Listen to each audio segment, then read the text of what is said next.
polyface is that animals are always going to be moving or they're on deep bedding. So if you came back in the wintertime, you see all these animals on deep bedding. Of course, some of these animals wouldn't even be here on these turkeys. So this is our last batch of turkeys. They're 12 weeks old now. They'll be processed around 16 weeks old. They're all here. That's why they're all a little bit smaller, and they're going to be ready about the middle of October. So that's one of the things. So these birds, and we're trying to mimic nature. So when we look at, maybe those of you who hunt turkeys or are familiar with wild turkeys, know they're in smaller flocks.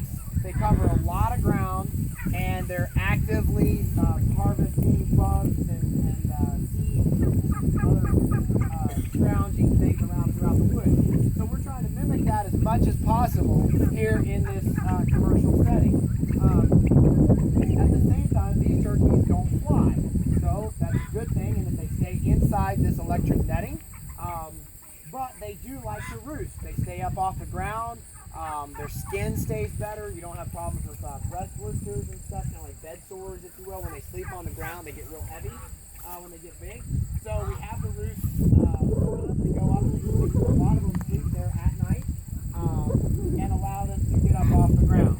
The turkeys themselves, then, their life cycle, they're 3 to 4 weeks in their very own brooder. Those are the brooders that you saw back at the house. Then they go into the little chicken shelters, which we'll see is the same ones we use for broiler pens, for the broiler shelters. And then at 8 weeks, 7 to 8 weeks, they come out into this netting. Bring them out earlier if it rains. You know, turkeys do like to figure out new ways to die. They're very, very tough to raise. Some of you farmers are shaking as you farm turkeys before, you know they can be difficult. They very are creative at coming up with new ways. And so one of the things we like to do is keep them out here. So once they get about 8 weeks old, they're very, very hardy. Then they can handle stuff. So we bring them out in here when they're older, and they handle the elements very, very well. We also, you'll notice these are our last batch of turkeys, and we process them all before Thanksgiving. So we do not sell a fresh Thanksgiving turkey. We only have frozen birds. That hurts a little bit in the market, but one of the big things it does is allows us to raise the turkeys at the time of year that is best suited for the birds to succeed. If I were to try to harvest turkeys at Thanksgiving in Virginia, it's very cold. You get those cold rains in November around Thanksgiving. We have an open air processing facility, which makes processing very difficult and not very fun. And at the same time, it creates a bird that's struggling to thrive. Okay, so we tell folks, look, this is the best opportunity for the bird to thrive, and then you have to thaw the turkey out. But since we fresh freeze it right away, the loss of quality is almost non-noticeable, especially if you only eat one a year, right, at Thanksgiving. So that's what these birds are. This netting, this is a quarter-acre net set up. This is one entire net that we call, this is a Premier Products, and this is the poultry netting. There you can see, and all of the white wires are dead, and the black and white wires are electrified. You can see there's little wires in there, and then the all black wire at the bottom is dead. And so, again, we like technology. If we'd have told my great-grandfather that you could hold 150 feet of fence in the palm of your hand, he said, sign me up. So you realize that we're trying, the modern confinement industrial agricultural society that we call normal right now was only created when we stopped migration of people, right? So when we started living in one place for generations, suddenly all the food had to come from the same place as well, or be trucked in from the same location. What that meant was, without refrigeration and cool things like manure spreaders or chippers or things like that, we weren't able to harvest the manure and take care of the goodies of these animals in a way that worked. Okay, so then then you have a dirt chicken yard because those chickens aren't migrating. Okay, along with the family, and then suddenly you have a major disease problem. Okay, so in the early 1900s or late 1800s, we did not have the technology to mimic nature's movement in a land ownership setting. And that's very different. That's very fundamental when you really put that into thought, realizing that up until the mid 1800s, most civilizations were migrating in some way or another. We were moving west. We were nomadic. Okay, there was something about we were very transient, and so the animals were too, and it was okay. Suddenly, when we started building towns and roads and cities and things like that, suddenly diseases became problematic. And so all we were about 100 years off. Okay, we started living in permanent residences 100 years before we had this.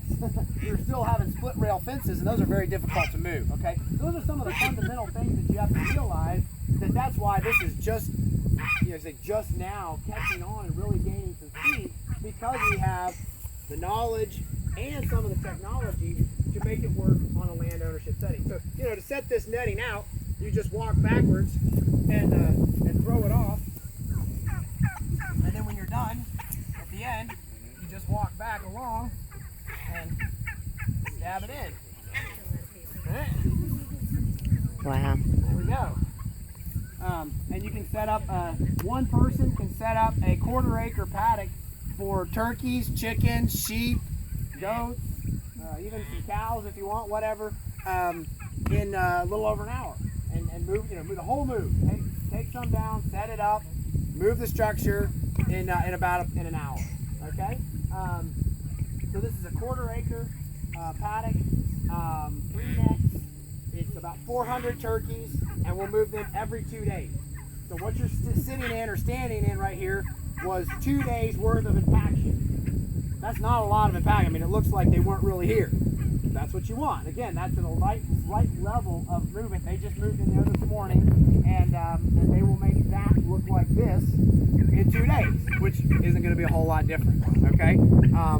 Turkeys graze very aggressively. They get a lot more bugs than chickens, and they're much more mobile than chickens. Chickens just kind of sit, and that's one of the reasons that we use the field shelter still for the broilers versus this range model with the turkeys, because turkeys are so much more active than the meat birds. The meat birds, just as we talk about them when we get there, they're very good. Sit down, eat feed, and sit close to the feeder and water. Turkeys like to roam and like to move around. Question, there was a question. Okay, the goose. Yeah, okay. So what's the oddball? Right. So there's a goose. The goose is, you'll see geese in almost every of the poultry that we have. They're about an 80% predator deterrent. They're a guard goose. It's one male or female Chinese goose. We put it with most of the poultry.